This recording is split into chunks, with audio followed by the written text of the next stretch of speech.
আসসালামু আলাইকুম। প্রিয় দর্শক, আপনারা দেখছেন দৈনিক প্রদীপ শিকা ইউটিউব চ্যানেল। এখন আমাদের সঙ্গে যুক্ত হচ্ছেন দেশ এখন পাকিস্তানময় হয়ে গেছে।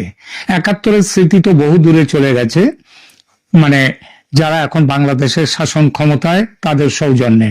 এবং এখন আবার একটা কথা শোনা যাচ্ছে যে পাকিস্তান ৭১-এর মার্চে যে গণহত্যা ঘটেছিল, বুদ্ধিজীবী হত্যা ঘটেছিল রাত্রের অন্ধকারে অপারেশন সার্চলাইটের মাধ্যমে, সেটাও নাকি পাকিস্তান করেনি। সেটা নাকি করেছে বাংলাদেশের যে ভারতীয় সেনারা, তারা গিয়ে নাকি সেটা করেছে। আর এইটা কেন এটা পাকিস্তান করেনি, তারও সব অদ্ভুত কারণ। যে ভাইয়ের রক্ত, পাকিস্তানিরা, পাকিস্তানের সেনারা কখনো ভাইয়ের রক্তে নিজেদের হাত রাঙাতে পারেন না। মুসলিমের রক্ষক হচ্ছে পাকিস্তান। সুতরাং মুসলিম, বাংলাদেশের মুসলিম বুদ্ধিজীবী হোক আর যারাই হোক, তারা তো মুসলিম, তাদের রক্তে পাকিস্তান তাদের হাত রাঙাতে পারে না। সেটা করেছে ভারতীয় সেনা, এমন কথাও শুনতে হচ্ছে। এই দুর্ভাগ্য, সেটা নিয়ে আমি এখানে আলোচনা করব না। এখানে আমি এখন আলোচনার যেটা বিষয়টা নিয়ে করব, সেটা হচ্ছে পাকিস্তানের কি সত্যি মুসলিমদের রক্ষক, মুসলিমদের মিত্র, শত্রু নয়, এই বিষয়টা নিয়ে। সিএনএন নিউজ 18 সংবাদ মাধ্যম অক্টোবরে একটি সংবাদ প্রকাশ করেছে, যার হেডলাইন হলো Pakistan's Israel U-turn, 20,000 troops to be sent to Gaza in post-war stabilization mission। এর বাংলা অর্থ হলো ইসরায়েলের ব্যাপারে পাকিস্তান উল্টো পথে হাঁটলো। যুদ্ধবিরতি ঘোষণার পর গাজাকে স্বাভাবিক করতে পাকিস্তান সেখানে 20,000 সেনা পাঠাচ্ছে। পাকিস্তানি সেনার কি কাজ গাজায় গিয়ে? তারা ইসরায়েলের হয়ে গাজায় অভ্যন্তরীণ নিরাপত্তা বজায় রাখবে, হামাসকে নিরস্ত্র করবে, ফিলিস্তিনিরা যাতে সীমান্ত অতিক্রম করে গাজায় না ঢুকতে পারে সেটা দেখবে, ইসরায়েলের হয়ে গাজাকে সুরক্ষিত রাখার দায়িত্ব এবং গাজার পুনর্নির্মাণ প্রচেষ্টায় সাহায্য করা হচ্ছে পাকিস্তানি সেনার কাজ। এক কথায়, প্যালেস্টাইনের মানুষকে গাজা থেকে চিরকালের জন্য নির্বাসিত করার ইসরায়েল মাস্কিনি চক্রান্ত বাস্তবায়িত করবে পাকিস্তানের সেনা। সিএনএন নিউজ 18 সংবাদ মাধ্যমের অক্টোবর 2025-এর ওই একই রিপোর্টে আরো বলা হয়েছে যে পাকিস্তান প্রতি সেনা যাদেরকে পাঠাবে তাদের জন্য ইসরায়েল থেকে $10,000 করে দাবি করেছিল মাথাপিছু, সেনার মাথাপিছু।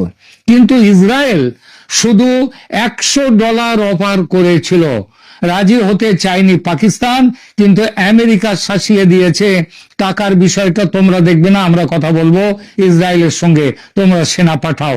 না পাঠালে ট্রাম্প কি করবেন?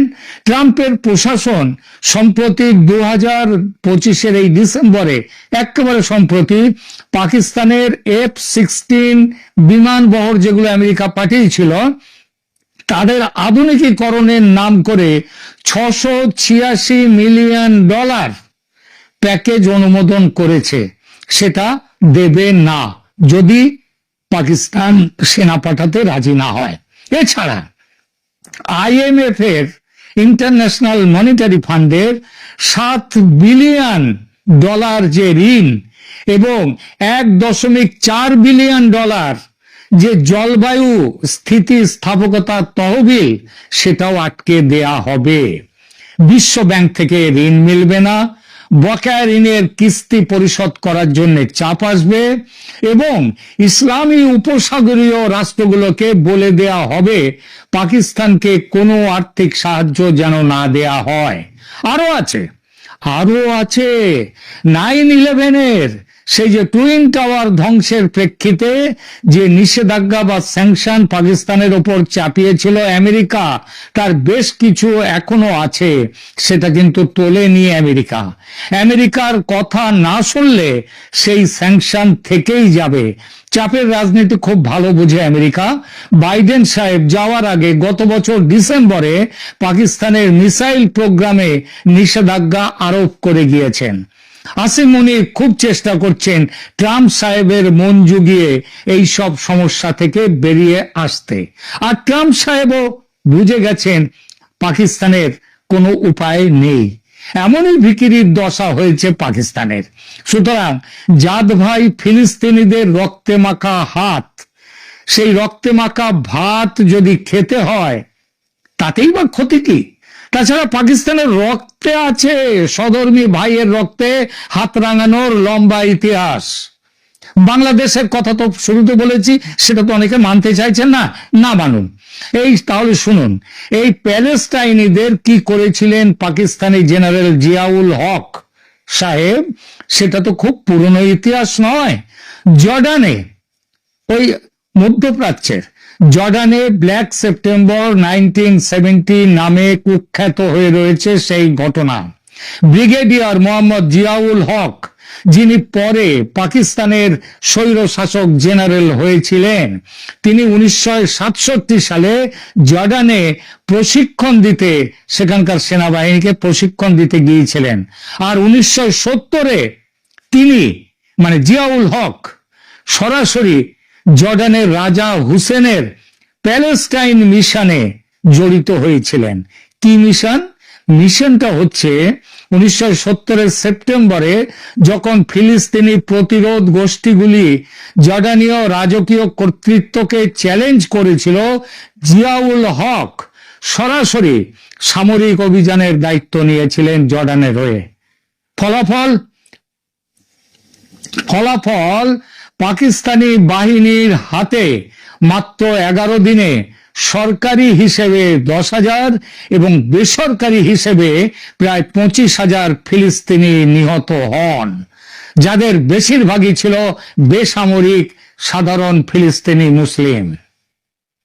আজ আবার যখন সেই পাকিস্তানি সেনাদের হাত দিয়ে আবার প্যালেস্টাইনের মানুষদের দমন করার সম্ভাবনা এসেছে, তখন পাকিস্তানি জনতা, এমনকি পাকিস্তানি মিডিয়া পর্যন্ত ফেটে পড়েছে প্রবল বিক্ষোভে। পাকিস্তানের মিডিয়া এখনো বাংলাদেশের মেন স্ট্রিম মিডিয়ার মতো ওই ইউনুস ভজনাতে, জামাত ভজনাতে নিজেদেরকে সেই স্তরে নামিয়ে আনেনি।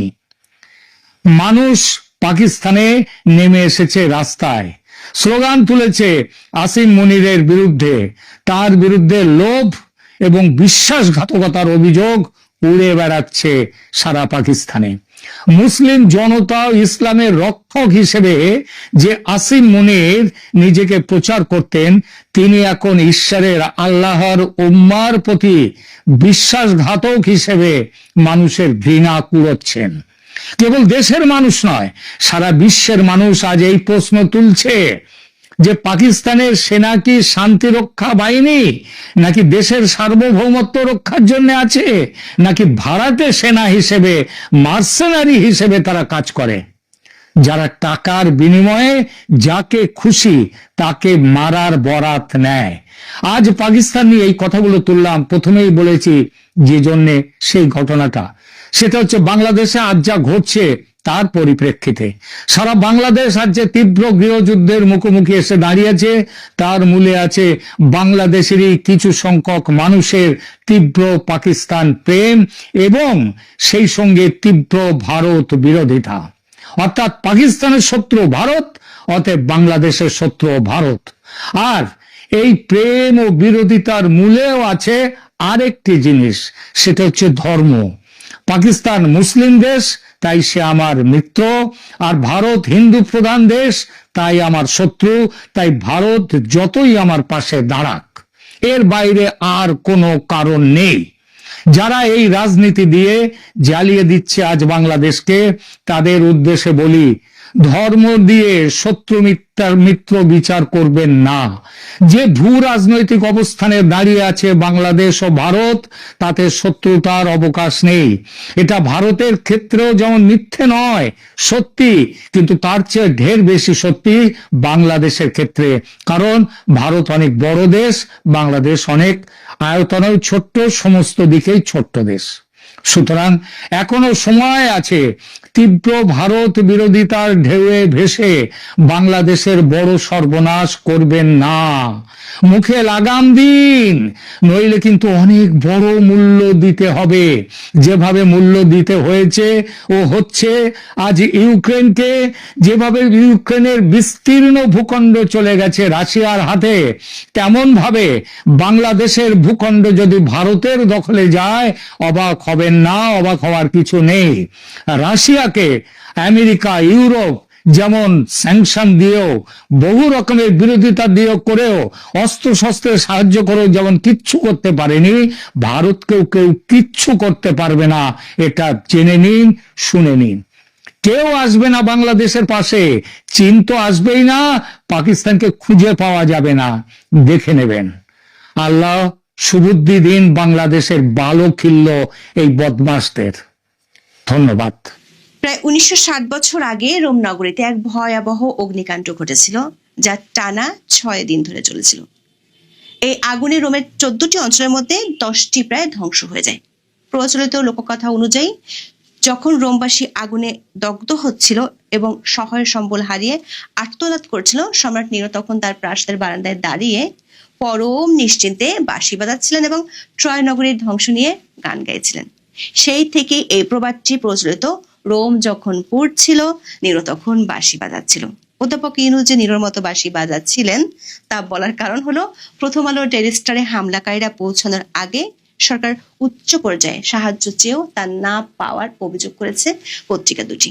দর্শক, 18 ডিসেম্বর বৃহস্পতিবার দিবাগত রাতে বাংলাদেশে যা যা ঘটে গেল, আর তখন নোবেল বিজয়ী অধ্যাপক ইউনূস এবং তার সরকার যেভাবে ডিউটি ফ্রি মুডে ছিল, তার সঙ্গে সম্রাট নিরোর সেই প্রাচীন উপমার সঙ্গে অনেকখানি মিল খুঁজে পাওয়া যায়।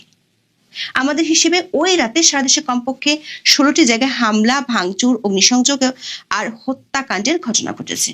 নোবেলজয়ী অধ্যাপক ইউনূস তো শান্তি পছন্দ করেন, তাই হয়তো তার প্রশাসন 18 ডিসেম্বর রাতে এতটাই শান্ত ছিল যে সারা দেশ যখন পড়ছিল তারা সম্ভবত বাঁশি বাজাচ্ছিলেন না, শান্তির ঘুমে বিভোর ছিল।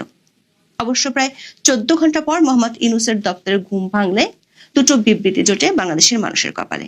সেই বিবৃতিতে গণমাধ্যমে হামলা আর ময়মনসিংহে এক হিন্দু ব্যক্তিকে পিটিয়ে হত্যার ঘটনায় বরাবরের মতোই পাওয়া গেছে একরাশ নিন্দা আর ন্যায় বিচারের আশ্বাস। যদিও বিবৃতি দুটি দেখে মনে হতে পারে ছায়ানটের মতো বড় প্রতিষ্ঠানে হামলার খবর যমুনায় পৌঁছায়নি। অধ্যাপক ইউনূসের দপ্তর গতানুগতিকভাবে কাউকে ছাড় দেয়া হবে না এমন ভোতা মার্কা হুঁশিয়ারি দিলেও যুক্তরাজ্য নতুন করে সতর্ক থাকতে বলেছে। বাংলাদেশে দেশ দুটির দূতাবাস বলছে, শরীফ ওসমান হাদি জানাজা ঘিরে তাদের নাগরিকদের সতর্ক থাকতে বলেছে। সরকার এই প্রথমবারের মতো বলছে বিচ্ছিন্ন উগ্র গোষ্ঠীরা এই কাজ করেছে, সেই কারণে কি বিদেশিদের এমন তড়িৎ সতর্কবার্তা? বিস্তারিত জানতে চলুন যাওয়া বিশ্লেষণে। দর্শক, গত 16 মাস ধরে দেশব্যাপী মব সন্ত্রাসের বাড়বাড়ন্ত হলেও অন্তর্বর্তী সরকার প্রভাবশালীদের কাছে এগুলো ছিল প্রেসার গ্রুপের কাজ। যদিও 18 ডিসেম্বর রাতে সহিংসতার ঝটিকা সফরের পর তারা এখন বলছেন সবচেয়ে নিকৃষ্ট মব সন্ত্রাস। 18 ডিসেম্বর রাতে যা হয়েছে তাকে স্টেপ সহিংসতা বললে ভুল হবে। এটা ছিল এক পরিকল্পিত তাণ্ডব। চলুন দেখি সেই রাতে প্রশাসন আর সরকারের ডিউটি ফ্রি মুডে থাকাকালীন সময়ে কি কি ঘটনা ঘটলো। কারণ বাজারে দৈনিক প্রথম আলো এবং ফার্মগেটের ডেইলি স্টার ভবনে হামলা ও আগুন দেওয়া হয়। ডেইলি স্টার ভবনে কর্মরত প্রায় 30 জন সাংবাদিক সাক্ষাৎ মৃত্যুকে দেখেছেন খুব কাছ থেকে। পত্রিকাটির সাংবাদিক চাইমা ইসলাম যখন ফেসবুকে স্ট্যাটাস লিখলেন, আমি আর নিঃশ্বাস নিতে পারছি না, তোমরা আমাদের মেরে ফেলেছ। ভিডিওতে দেখা গেছে ডেইলি স্টারের সাংবাদিকরা যখন ছাদে আটকা পড়ে ধোঁয়ায় নীল হয়ে যাচ্ছিলেন, তখন পুলিশ ও প্রশাসন শান্তি আলোচনা করছিল। পুলিশ সেখানে উপস্থিত থেকেও পিসফুলি ভাঙচুরটা দেখেছে। বিবিসি বাংলার খবরে বলা হয়েছে, হামলাকারীরা পত্রিকা দুটির অফিসে পৌঁছানোর আগে সরকার উচ্চ পর্যায়ে সাহায্য চেয়েছিলেন সাংবাদিকরা, কিন্তু সরকার তো তখন ছিল সেই বাঁশি বাজানোতে ব্যস্ত। বৃহস্পতিবার মধ্যরাত থেকে শুক্রবার সন্ধ্যা পর্যন্ত অনলাইন কার্যক্রম বন্ধ ছিল। পরে রাত থেকে আবার সংবাদ মাধ্যম দুটিতে অনলাইন কার্যক্রম চালু হয়। সন্ধ্যায় প্রথম আলোর অনলাইনে প্রতিষ্ঠানের উপর হামলা নিয়ে প্রথম আলোর বক্তব্য শীর্ষক একটি লেখা প্রকাশ করা হয়েছে। তাতে বলা হয়েছে প্রথম আলোর অফিস উদ্দেশ্যপ্রণোদিত ও সংগঠিত আক্রমণের শিকার হয়েছে। পত্রিকাটি বলছে হামলা, ব্যাপক ভাঙচুর ও অগ্নিসংযোগের কারণে প্রথম আলো প্রতিষ্ঠার ২৭ বছরের ইতিহাসে কোনো সংবাদপত্রজনিত ছুটি বাদে পত্রিকাটি এই প্রথম আজ প্রকাশ করা সম্ভব হয়নি। হামলার শিকার হয় দিনটিকে বাংলাদেশের জন্য এক কালো দিন বলে উল্লেখ করেছে প্রথম আলো ও ডেইলি স্টার। রাজশাহী, কুষ্টিয়া ও সিলেটের প্রথম আলো ও ডেইলি স্টার কার্যালয়ে হামলা হয়েছে। দর্শক, বর্তমান অন্তর্বর্তী সরকার আমলে এর আগেও ডেইলি স্টার এবং প্রথম আলোতে হামলার চেষ্টা করা হয়েছিল। রাত 2:45 যখন দেশের অন্যতম প্রবীণ সম্পাদক নুরুল কবির ডেইলি স্টার অফিসের সামনে গিয়ে হামলার প্রতিবাদ জানালেন, মব তাকেও ছাড়ল না। পরিসংখ্যান বলছে অধ্যাপক ইউনূসের গত 16 মাসে সাংবাদিক নির্যাতন আর গণমাধ্যমের উপর নিপীড়নের চিত্র অতীতের যে কোনো সময়কে ছাড়িয়ে গেছে। টিআইবির পরিসংখ্যান বলছে ডক্টর ইউনূসের আমলে সাংবাদিকরা আসলে আরো বেশি শারীরিক কসরত করছেন পালানোর জন্য। সংস্থাটির পরিসংখ্যান অনুযায়ী অধ্যাপক ইউনূস দায়িত্ব নেওয়ার পর থেকে গত 1 নভেম্বর পর্যন্ত 6 জন সাংবাদিক খুন হয়েছেন, 27 জন সাংবাদিককে জেলে ভরা হয়েছে, 450 বেশি সাংবাদিক শারীরিক হামলার শিকার হয়েছেন। সবচেয়ে ভয়ঙ্কর হলো, থামাতে না পারলে সরকার এখন সন্ত্রাসবাদ বিরোধী আইনের অপব্যবহার করছে। সাংবাদিকদের অ্যাক্রিডিটেশন কার্ড বাতিল থেকে শুরু করে আর্থিক হয়রানি সব কৌশলে ব্যবহার করেছে সরকার। প্রথম আলো ডেইলি স্টারে হামলার পরপরই বাংলার প্রাণের প্রতিষ্ঠান ছায়ানটেও হামলা হয়। নতুন বাংলাদেশের জন্য হয়তো সুর এখন বড় বেশি ভীতিকর, তাই হামলাকারীরা ভেঙেছে হারমোনিয়াম আর সেতার, সাথে ইন্দিরা গান্ধী কালচারাল সেন্টারটিও উড়িয়ে দেওয়া হয়। একই রাতে আগুন দেওয়া হয় ধানমন্ডি 32 নম্বরে। তবে 32 নম্বরে শুধু আগুন দিয়ে মন ভরেনি, আনা হয় বুলডোজারও। দর্শক, একই রাতে বিভৎসতার সব মাত্রা ছাড়িয়ে গিয়েছিল ময়মনসিংহের ভালুকায়। দীপু চন্দ্র দাস নামে এক হিন্দু যুবককে ধর্ম অবমাননার অভিযোগে পিটিয়ে হত্যা এবং গাছে ঝুলিয়ে আগুনে পুড়িয়ে দেওয়া হয়। মধ্যযুগীয় কায়দায় চলা দেশে কোনো প্রমাণ নেই, কোনো বিচার নেই, শুধু মবের ইচ্ছা আর এক টুকরো দড়ি আজ বাংলাদেশের আইন। চট্টগ্রাম ও খুলনায় ভারতীয় ডেপুটি হাইকমিশনে হামলা চালানো হয়। উত্তরায় 32টি দোকান ভাঙচুর আর আওয়ামী লীগ নেতার বাড়িতে লুটতরা চালানো হয়েছে। চট্টগ্রামে প্রয়াত মিয়ার মহিউদ্দিন চৌধুরী এবং বান্দরবানে সাবেক মন্ত্রী বীর বাহাদুরের বাড়িতে লুটতরাজ ও অগ্নিসংযোগ করা হয়। দর্শক, রাতভর এমন তাণ্ডবে সামাজিক মাধ্যমে অনেকে আশা করেছিলেন কখন আসে অধ্যাপক ইউনূসের দপ্তর থেকে বহুল কাঙ্ক্ষিত একটি বিবৃতি। এমন প্রত্যাশার বড় কারণ হলো সরকার এরই মধ্যে বিবৃতিবাজ সরকার হিসেবে ব্যাপক জনপ্রিয়তা অর্জন করেছে। বিবৃতি আসতে দেরি হওয়ায় একজন সামাজিক মাধ্যমে লিখেছেন, আপনারা ভুলে যাচ্ছেন আজকে শুক্রবার, অন্তত 2টো ওয়ার্কিং ডে দিতে হবে। তবে না, 2টো ওয়ার্কিং ডে লাগেনি, সেই কাঙ্ক্ষিত বিবৃতি আসে 12 ঘন্টা পর। একটি নয়, 2টি।